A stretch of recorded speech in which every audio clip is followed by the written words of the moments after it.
জামাতের রাজনীতি নিয়ে এখন কথা বললে খুব আওয়ামী লীগের নেতা কর্মীরা খুব বিরক্ত হয়, তারা খুব উত্তেজিত হয় যে জামাতকে কেন বারবার হাইলাইট করা হচ্ছে। ছাত্রলীগের সাবেক সাধারণ সম্পাদক গোলাম রাব্বানী তার ফেসবুকের একটা পোস্টে জামাত ইসলামের প্রশংসা করার কারণে তাকে রীতিমতো আওয়ামী লীগের সোশ্যাল মিডিয়ায় যারা অ্যাক্টিভিস্ট, যারা সোশ্যাল মিডিয়া অ্যাক্টিভ, তারা তাকে রীতিমতো ধোলাই করে ছেড়ে দিচ্ছে। কিন্তু বাস্তবতাটা এই অন্ধ আওয়ামী লীগেররা, যারা আওয়ামী লীগের অন্ধভক্ত, আওয়ামী লীগ আপনি করতেই পারেন, আওয়ামী লীগ আপনি ভালোবাসতেই পারেন, কিন্তু অন্ধত্ব তো খুবই খারাপ, সেটা যেই সংগঠনই আপনি করেন। এরা এই বাস্তবতাটা মানতে চাচ্ছে না যে তারা কিন্তু কোন রাজনৈতিক শক্তির কাছে পরাজিত হয়নি, তারা একটা অপশক্তির কাছে পরাজিত হয়েছে, এবং সেই অপশক্তিটা হচ্ছে স্বাধীনতার বিপক্ষের অপশক্তি। স্বাধীনতার বিপক্ষের এই অপশক্তি যে কত শক্তিশালী, তাদের যে রাজনৈতিক এজেন্ডা, তাদের যে ইন্টারনাল স্ট্রেংথ, এইটা সম্পর্কে আওয়ামী লীগের এই অন্ধভক্তদের কোনো ধারণাই নেই। বর্তমানে বাংলাদেশের যে পরিস্থিতি, এখন মানুষ কিন্তু মিষ্টি কথায় ভুলে, মানুষ এখন হুমকি ধমকি ভয় ভীতি, এই করবো ওই করবো, হ্যান করেন ত্যান করেন, এইগুলোতে মানুষ এখন ভুলে না। আপনার মুখের ভাষা, আপনার কথা বলার ধরন, আপনার ব্যক্তিত্ব, এইগুলা দেখে মানুষ এখন বিমোহিত হয়। এই প্রেক্ষাপটে এসে বাংলাদেশে বর্তমানে যে রাজনৈতিক একটা উত্থান জামাত ইসলামের, এইটা যদি, এই সত্যতাটা যদি আপনারা স্বীকার নাই করেন, তাহলে আপনারা তো পরাজিত শক্তি হিসেবেই রয়ে যাবেন। এত বড় একটা রাজনৈতিক দল আওয়ামী লীগ কোন গেমের কাছে হেরে গেছে, এটা তারা এখন পর্যন্ত চিন্তা করতে পারতেছে না। জামাতের রাজনীতির যে স্ট্রেংথ, এইটা নিয়ে আপনি যত গবেষণা করবেন, যত পড়াশোনা করবেন, আপনি শুধু অবাক হবেন, আপনার চোখ কপালে উঠে যাবে। তাদের রাজনৈতিক স্ট্রাকচার, তাদের রাজনৈতিক যে ফেলো, তাদের রাজনৈতিক যে দর্শন, এইটা যদি আপনি পড়াশোনা করেন, আপনি যদি একটু গবেষণা করেন, আপনার মাথা নষ্ট হয়ে যাবে যে তারা কোন পলিসির রাজনীতি করতেছে, অথচ অন্য রাজনৈতিক দলগুলোর কি অবস্থা, তারা কোন কালচারের রাজনীতি করে। বর্তমানে জামাতের যে আমির মাওলানা শফিকুর রহমান, সরি উনি ডক্টর, ডক্টর শফিকুর রহমান, শফিকুর রহমান সাহেবের যতগুলো স্পিচ, আমি ভিডিও তৈরি করব, কন্টেন্ট তৈরি করব, এই জন্য শফিকুর রহমানের অনেকগুলো স্পিচ আমি শুনছি। আমি শুধু অবাক হই যে এই লোকটা, এটা কিন্তু ওনাকে আমরা জামাতের কারিশমেটিক নেতা বলতে পারি। রাজনৈতিক একটা কারিশমা ওনার মধ্যে আছে। ওনার কথা বলার ধরন, ওনার ব্যক্তিত্ব মানুষকে কিন্তু বিমোহিত করে। ওই যে শুরুতেই বললাম যে এখনকার যে কালচার, এখনকার যে যুগ, এখনকার যে জেনারেশন, এরা আপনার হুমকি ধমকি ভয়ভীতিতে কিন্তু বিশ্বাসী না। এদেরকে আপনি মিষ্টি কথা বলে পারবেন, এদেরকে আপনি মিষ্টি কথা উইন করে নিতে পারবেন। জামাতের বর্তমান যে আমির মাওলানা ডক্টর শফিকুর রহমান, উনি এই জায়গাটাতে খুবই এক্সপার্ট, এবং ওনার যে ব্যক্তিত্ব, ওনার যে দর্শন, এটা কিন্তু মানুষকে বিমোহিত করে, এটা নিঃসন্দেহে বলা যায়। দীর্ঘদিন জামাত এত চাপে থাকার পরেও জামাতের রাজনৈতিক সমর্থন কিন্তু কমে নাই। আমি আমার ইউটিউব চ্যানেলে একটা জরিপ করছিলাম যে বর্তমানে বাংলাদেশে সবচেয়ে বেশি জনপ্রিয় রাজনৈতিক ব্যক্তিত্ব কে, সেখানে শেখ হাসিনার সমান ভোট পাইছে জামাতের আমির ডক্টর শফিকুর রহমান। তাহলে চিন্তা করে দেখেন যে শেখ হাসিনার যে রাজনৈতিক সৃষ্টি, তার যে রাজনৈতিক ঐতিহ্য, তার যে রাজনৈতিক পরিচয়, সেখানে জামাত ইসলামের, যেখানে রাজনীতি, জামাত ইসলাম যেখানে স্বাধীনতা বিরোধী হিসেবে পরিচিত, যেখানে স্বাধীনতা যুদ্ধে তাদের বিতর্কিত ভূমিকা, সেরকম একটা দলের প্রধান শেখ হাসিনার সমান ভোট পাইছে। এই জনপ্রিয়তাটাও শুধু বিবেচ্য না, তার যে বক্তব্যগুলো শুনছি রিসেন্ট, উনি যে বক্তব্যগুলো দিচ্ছেন, প্রত্যেকটা বক্তব্য মানুষের হৃদয় কেড়ে নেয়। এরকম রাজনৈতিক দর্শন, এরকম রাজনৈতিক ব্যক্তি আমার মনে হয় যে জামাত ইসলাম বিগত দিনগুলোতে আনতে পারে না। এই শফিকুর রহমান কিন্তু আস্তে আস্তে ব্লাস্ট করতেছে, উনি মানুষের হৃদয়ে যেভাবে জায়গা করে নিচ্ছে, মানে আমি এর আগেও বলছিলাম যে জামাতের দেখেন ছাত্র শিবিরের সাথে বাম দলগুলা, বাম ছাত্র সংগঠনগুলা কিন্তু একসাথে বসতে রাজি হয় না, অথচ এই জামাতের আমির শফিকুর রহমানের সাথে ডান বাম সবাই একসাথ হয়ে কিন্তু মিটিং করতেছে। তারা দেশের ভবিষ্যৎ নির্ধারণের জন্য যে বর্তমানে যে ইন্টারিম গভর্নমেন্টের যে উদ্যোগ, ঐক্যমত্যের সরকার প্রতিষ্ঠা, এই প্রতিষ্ঠায় কিন্তু তারা প্রত্যেকটা মিটিং এ কিন্তু জামাতের আমিরের সাথে তারা একতাবদ্ধভাবে কাজ করতেছে। এখানে কিন্তু তাদের কোনো আপত্তি নেই। সুতরাং এখানে দলের চাইতে দলের যে নেতৃত্ব, যিনি নেতৃত্ব দিচ্ছেন, তার ব্যক্তিত্ব একটা গুরুত্বপূর্ণ বিষয়। আমার মনে হচ্ছে যে কোনো কারণে এমন হয়ে যাইতে পারে যে জামাতের যে আমির শফিকুর রহমান সাহেব, যেহেতু উনি বর্তমান সময়ে অত্যন্ত জনপ্রিয়, এই জনপ্রিয়তার কারণে এমনও হয়ে যাইতে পারে যে হয়তোবা আপনারা দেখতে পারেন যে উনি আগামীর প্রধানমন্ত্রী হয়ে গেছে বাংলাদেশে। ওনার রাজনৈতিক কারিশমা, ওনার রাজনৈতিক যে শক্তি, মানুষকে বিমোহিত করার যে শক্তি, মানুষকে কাছে ডাকার যে শক্তি, এই শক্তিটার কারণে এমনও হয়ে যাইতে পারে যে উনি হয়তোবা আগামীর প্রধানমন্ত্রী হয়ে যাচ্ছে। এবং আমাদের যে রাজনৈতিক অন্যান্য যে সংগঠনগুলা, তাদের নিয়ে যে বিতর্ক, ধরেন যারা ক্ষমতা পাইছে তারা তো ক্ষমতার অপপ্রয়োগ করছে, বিএনপি বলেন, আওয়ামী লীগ বলেন, যারা বাংলাদেশে ক্ষমতা বারবার পাইছে, তারা বারবার মানুষের উপর নির্যাতন, জুলুম, অত্যাচার করছে। ঘুষ, খুন, দুর্নীতি, এমন কোন সেক্টর নাই যেখানে তাদের পার্টিসিপেশন ছিল না। এই দুর্নীতির কারণে, এই অজনপ্রিয়তার কারণে, এই মানুষের সাথে ডিট্যাচের কারণে জামাত ইসলামের রাজনৈতিক একটা বড় জায়গা তৈরি হয়েছে মানুষের হৃদয়ে। এর বাইরে যে কথাটা সবসময় বলি যে আমাদের বাঙালি জাতি, আমরা যেহেতু ধর্মভীরু জাতি, ধর্ম মানেই হচ্ছে আমরা অন্ধ, আলেম ওলামা মানেই হচ্ছে আমরা অন্ধ। সেখানে যখন আপনি একটা মানুষের মধ্যে ধর্মের সঠিক চর্চা দেখবেন, তার দর্শন ভিন্ন হইতে পারে, তিনি মৌদুদি মতবাদে বিশ্বাসী হইতে পারেন, কিন্তু আপনিও 5 ওয়াক্ত নামাজ পড়তেছেন, তিনিও 5 ওয়াক্ত নামাজ পড়তেছেন। আপনিও মসজিদে যাচ্ছেন, উনিও মসজিদে যাচ্ছে। আপনিও কোরআন হাদিস নিয়ে কথা বলতেছেন, উনিও কোরআন হাদিস নিয়ে কথা বলতেছে। হয়তোবা ওনার মতবাদ নিয়ে আপনাদের বিরোধ থাকতে পারে, ওনার দর্শন নিয়ে হয়তোবা আপনাদের বিরোধ থাকতে পারে, কিন্তু ধর্মচর্চার জায়গাটা কিন্তু উনি আর আপনি সেই। এই বিষয়গুলা কিন্তু সাধারণ মানুষকে উইন করার জন্য যথেষ্ট। আমি সাধারণ মানুষ, কিছু মানুষের সাথে আমি কথা বলে দেখছি, বর্তমান যে রাজনৈতিক অবস্থা, এই অবস্থায় মানুষ কিন্তু এক বাক্যে, যারা অন্তত 5 ওয়াক্ত মসজিদে যায়, নামাজ কালাম পড়ে, এদের সাথে যদি আপনি কথা বলেন, এরা কিন্তু এখন যে রাজনৈতিক দলগুলো আছে সবগুলা দলকে বাদ দিয়া এরা সবার উপরে বিরক্ত। এরা এই যে ছাত্র, এই যে ডিব্বা ডিব্বা পোলাপান যে বড় বড় কথাবার্তা বলতেছে, এদের উপরে এরা বিরক্ত। এরা চায় এখন রাজনৈতিক একটা পরিবর্তন। এই পরিবর্তনটা যদি আনতে হয়, আপনি যদি ঘুরে ফিরে সেই বিএনপি আওয়ামী লীগের কাছেই যান, তাহলে তার পরিবর্তন হইল না। সুতরাং মানুষের মধ্যে এখন চিন্তা ভাবনা হয়েছে, আগামীর রাজনৈতিক সরকারটা সবাই চাচ্ছে যে একটা পরিবর্তন আসে। কোনো কারণে যদি এই পরিবর্তনটা এমন হয় যে বিএনপি আওয়ামী লীগের বাইরে তৃতীয় শক্তি না আসে, জামাত ইসলাম চলে আসলো, তাইলে কিন্তু অবাক হওয়ার কোনো কারণ নেই, এবং এরকম সম্ভাবনা উড়িয়ে দেওয়ার কোনো সুযোগ নেই। সাম্প্রতিক সাম্প্রতিক সময়ে কুমিল্লার একটা জনসভায় জামাতের আমির খুব শক্ত কিছু কথা বলছেন উনি, যে বাংলাদেশের 1 ইঞ্চি জায়গাও আমরা কাউকে ছেড়ে দেবো না। হইতে পারে মুক্তিযুদ্ধে ওনাদের বিতর্কিত ভূমিকা ছিল, হইতে পারে ওনাদের রাজনৈতিক চিন্তা ভাবনা হয়তো অন্যরকম ছিল, ওনারা চাইছেন যে পাকিস্তানের সাথে একসাথে থেকে হয়তোবা ওনারা স্বাধীনতা চান না, এরকম অনেক বিষয় আছে।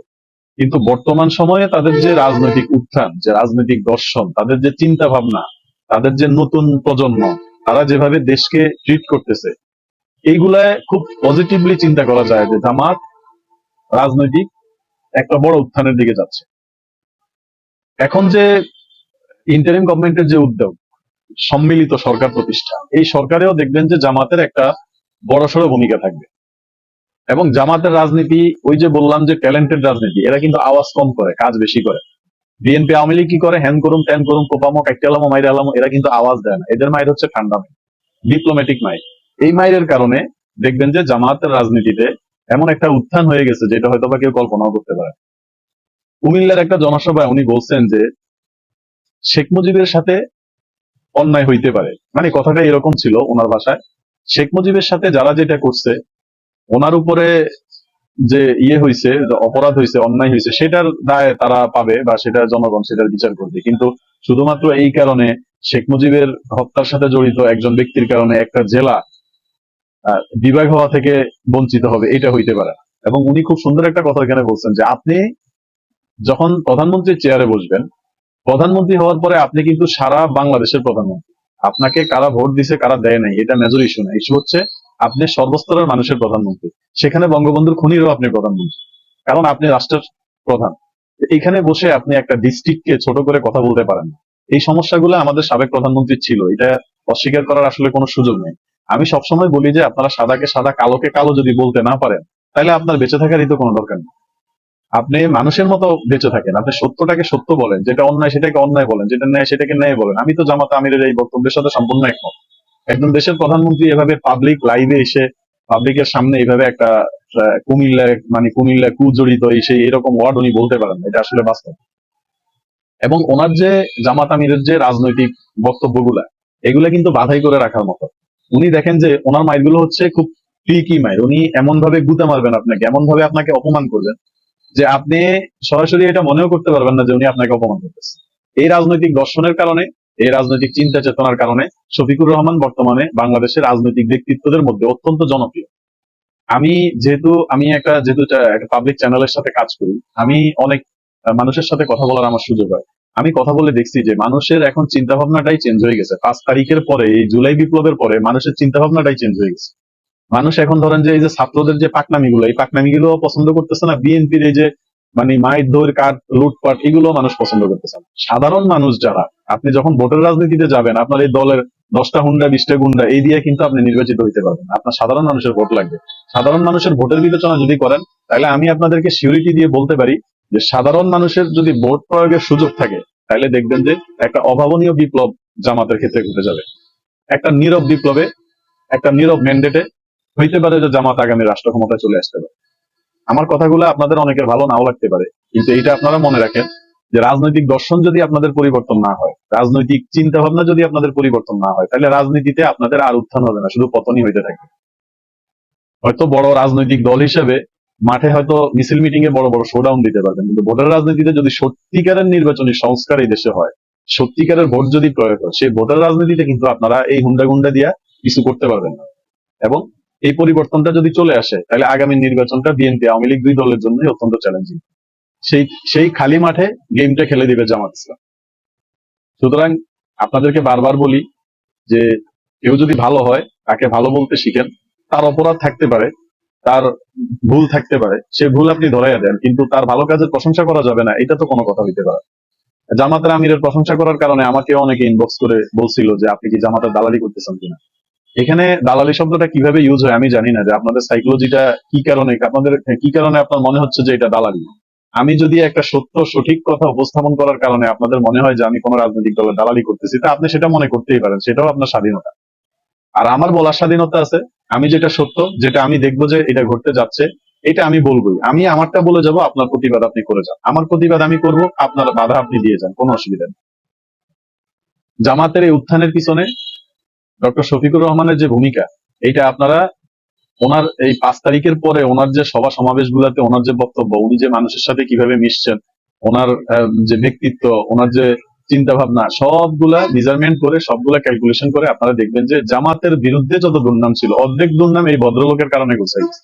অর্ধেক দুর্নাম এই ভদ্রলোকের কারণে বিলুপ্ত হয়ে গেছে। মানুষের মধ্যে এখন একটা অন্যরকম ভালোবাসা কাজ করে এদের প্রতি। এবং দীর্ঘদিন তারা প্রকাশ্যে রাজনৈতিক কর্মকাণ্ড চালাইতে পারেনি। তাদের ওই যে বললাম যে তাদের যে রাজনৈতিক ইন্টারন্যাশনাল মানের রাজনৈতিক যে খেলা, তাদের এই খেলায় কিন্তু বিএনপি আওয়ামী লীগ শিশু। এই শিশুরা শুধু এদের প্রশংসা করলে ঝাঁপাই করতে পারে, সোশ্যাল মিডিয়া সমালোচনা করতে পারে, কিন্তু এরা তাদের দর্শনটা চিন্তা করতে পারে না, যে তারা তাদের যে রাজনৈতিক মতাদর্শ, তারা কিভাবে চিন্তা ভাবনা করে, কিভাবে তারা চলে, তাদের মানে ভবিষ্যৎ পরিকল্পনা কি, তারা কিভাবে তাদের প্ল্যান গুলা সেট আপ করে, এইগুলা এই চিন্তা ভাবনা গুলা করার মতো ব্রেইনও এদের মধ্যে নেই। আমি এর আগের ভিডিওতে যেভাবে বলছিলাম, শিবিরের যে ট্যালেন্টেড রাজনীতি, একটা ছেলে যদি মেধাবী হয়, সে মেধাবী ছেলেটার সাথে কিন্তু মিশার জন্য আরো 10 জন আগ্রহী থাকে। আর আপনি যদি 7 বছর ধরে ফেল করা একটা ছেলেকে একটা আপনার সংগঠনের সভাপতি সেক্রেটারি বানিয়ে দেন, তো ও তো ওর ক্ষমতা প্রয়োগের জন্য এখানে থাকবে, ওর মধ্যে তো ব্যক্তিত্ব থাকবে না। একাডেমিক যে ব্যাকগ্রাউন্ডটা, এই ব্যাকগ্রাউন্ডের ফোকাসের কারণে শিবিরের রাজনীতি যতই আন্ডারগ্রাউন্ড বলেন আর যাই বলেন, তারা যেখানে থেকে রাজনীতি করুক, শিবির একটা অপ্রতিদ্বন্দ্বী ছাত্র সংগঠন। আগামী দিনগুলোতে, আগামী 5-10 বছর যদি তারা প্রকাশ্যে রাজনীতি করার সুযোগ পায়, তাহলে দেখবেন যে শিবিরের উত্থান কোন লেভেলে যায় পৌঁছায়। একটা রকেট গতিতে দেখবেন যে এদের উত্থান হবে। অলরেডি তাদের যে ছাত্রদেরকে উইনিং করার ক্যাপাসিটি, ছাত্রদের সাথে মিশে যাওয়ার ক্যাপাসিটি, এটা অন্য কোনো ছাত্র সংগঠনের নেই। অন্য ছাত্র সংগঠন গুলাতে রাজনৈতিক দলে ভিড়ে শুধু ক্ষমতার জন্য, শত্রুকে সায়স্তা করার জন্য, দুর্বলকে দুর্বলের সাথে গুন্ডামি দেখানোর জন্য। আর এদের সাথে যারা রাজনীতি করে, শিবিরের সাথে যারা রাজনীতি করে, তাদের রাজনৈতিক একটা আদর্শ আছে, তাদের রাজনৈতিক একটা ভবিষ্যৎ পরিকল্পনা থাকে, তাদের একটা গেম থাকে। সেই গেম প্লে করার জন্যই তারা এই ছাত্র সংগঠনের সাথে জড়িত হয়। এবং এদের রাজনৈতিক যে ভিত্তি, সেটা অন্য যে কোনো ছাত্র সংগঠনের চাইতে নিঃসন্দেহে অনেক শক্তিশালী। অতএব প্রশংসা শুধু প্রশংসা হিসেবে নিবেন না, বাস্তবতা হিসেবে নিয়ে নিন। এটা ধরে রাখেন যে জামাতের যে বিপ্লব ঘটতেছে আগামী দিনে, এটা আমার ভিডিও দেখে আপনি এখন লিখে রাখতে পারেন। আগামী 2 বছর 5 বছর পরে মিলে নিয়ে যে আমি যে কথাগুলো আজকে বলে যাচ্ছি, এগুলা মিলে কিনা। আপনারা জামাতকে এখনো ছোট করে দেখতেছেন, আপনারা এখনো বুঝতে পারতেছেন না। আর এই জামাতের আমির হিসেবে যদি ডক্টর শফিকুর রহমান আরো কিছুদিন থাকে, তাহলে আমি আমার বলার ভাষা নাই যে এই লোকটা এই সংগঠনকে কোথায় নিয়ে যাবে। ওনার প্রত্যেকটা স্পিচ, ওনার প্রত্যেকটা ওয়ার্ড খুব মেপে মেপে উনি কথা বলেন। উনি দেখেন সমালোচনার খুব সুন্দর করে জবাব দেন। উনি কিন্তু একটা দলের প্রধান হিসেবে আরো খারাপ ভাবে, আরো মানে উত্তেজিত হয়েও কথা বলতে পারতেন। ওনার মধ্যে কিন্তু কোনো উত্তেজনা নেই। এই ভদ্রলোক উত্তেজনা নেই। এই ভদ্রলোক দেখেন যে জামাত ইসলামকে কোন জায়গাটা নিয়ে দাঁড় করায়। অতএব জামাতের রাজনীতির প্রশংসা করতেছি এই কারণেই, জামাত প্রশংসার মতো রাজনীতি করতেছে। আপনারা যদি প্রশংসার মতো রাজনীতি করেন, অবশ্যই আপনাদেরকে নিয়েও আবার প্রশংসা করবেন। জামাতের রাজনীতি অনুকরণীয়, কারণ হচ্ছে জামাত সাধারণ মানুষের সাথে মিশে গেছে। আর আপনাদের রাজনীতি অনুকরণীয় না, কারণ হচ্ছে আপনারা রাজনীতি করেন শুধুমাত্র গুন্ডামি, সন্দামি, গন্ডামির জন্য। আপনারা দখলবাজি, চাঁদাবাজি, 5 তারিখের পরে আপনারা জামাতের একটা দখলবাজি, চাঁদাবাজির নজির আমাকে দেখান, আমি সেটা নিয়েই কথা বলবো। দেখাইতে তো পারবেন না। তারা এতদিন নির্যাতিত, বিএনপির চাইতে তো অনেক বেশি নির্যাতিত জামাত। তো জামাতের এতগুলা লোক মারা গেল, এতগুলা কর্মী রাজপথে শহীদ হইলো, এতগুলা কর্মী রাজপথে নিহত হইলো, ওই তাদের মধ্যে তো এই খাই খেয়ে অবস্থানটা দেখিনি। তারা তো কারো বাড়ি ঘরে হামলা করে নেই, কারো সম্পত্তি লুটপাট করে নেই, কারোর সাথে চাঁদাবাজি করে নেই, এরকম কোনো অভিযোগ তো কেউ দেখাইতে পারবে না। তাহলে তাদেরকে কেন আপনারা ভালো বলবেন না? তাদেরকে ভালো বলতে আপনি বাধ্য। তারা ভালো কাজ করে বলেই তাদেরকে ভালো বলতেছে। আর এই ভালো কাজগুলো থেকে অনুপ্রাণিত হয়ে আপনাদেরকেও বলবো, আপনারাও রাজনৈতিক সংস্কার নিয়ে আসেন, আপনাদের মধ্যেও পরিবর্তন নিয়ে আসেন। ধর্মভিত্তিক রাজনীতি আপনাদের করার দরকার নেই, আপনারা জনমুখী রাজনীতি করেন, মানুষের সাথে মিশেন, মানুষের পালস বুঝেন, মানুষের অবস্থান বুঝেন, মানুষ কি চায় সেটা চিন্তা করেন। তাহলে আপনারাও নিঃসন্দেহে তাদেরকে বিট করার মতো ক্যাপাসিটি অর্জন করেন। তবে এখন আমি বলতে পারি, জামাতকে বিট করার মতো কোন রাজনৈতিক দল এই মুহূর্তে বাংলাদেশে নেই। জামাতের সাথে একমাত্র খেলতে পারতো আওয়ামী লীগ। আওয়ামী লীগ তো এখন মাঠে নেই। অতএব খালি মাঠে জামাত বিএনপি কে কোনো দলই মনে করে না। জামাত ফু দিলেই বিএনপি উড়ে যায়। কারণ জামাতের রাজনৈতিক দর্শনের কাছে বিএনপি দাঁড়াইতেই পারবে না। একটা স্বাধীনতার পক্ষের, একটা স্বাধীনতার বিপক্ষের, এই দুই দলের রাজনীতি ছিল বাংলাদেশের শক্তিশালী রাজনীতি। বিএনপির রাজনীতি তো বিএনপি অন্য কারণে জনপ্রিয়। বিএনপি আসলে আওয়ামী লীগের কিছু ভুল সিদ্ধান্তের সুযোগটা বিএনপি নিতে পারছে। এই ছাড়া বিএনপির রাজনৈতিক কোনো অ্যাচিভমেন্ট কিন্তু আমি দেখি না। অতএব জামাতের সমালোচনা যারা করেন তাদেরকে বলবো যে জামাতকে নিয়ে একটু পড়াশোনা করেন, জামাতকে নিয়ে একটু গবেষণা করেন। পড়াশোনা করলে কিন্তু আপনার জ্ঞান বাড়বে। আপনি জামাতি হয়ে যাবেন না। আপনি জামাত নিয়ে পড়াশোনা করলে আপনার জামাতি হয়ে যাওয়া লাগবে না। আপনি জামাতের দর্শনগুলো বুঝেন, তাদের রাজনৈতিক যে টার্মিনোলজি গুলা, এগুলা বুঝেন। এগুলা বুঝলে আপনার রাজনীতিটাও আরো শানিত হবে। ভালো থাকবেন। ধন্যবাদ। Like, comment, and subscribe.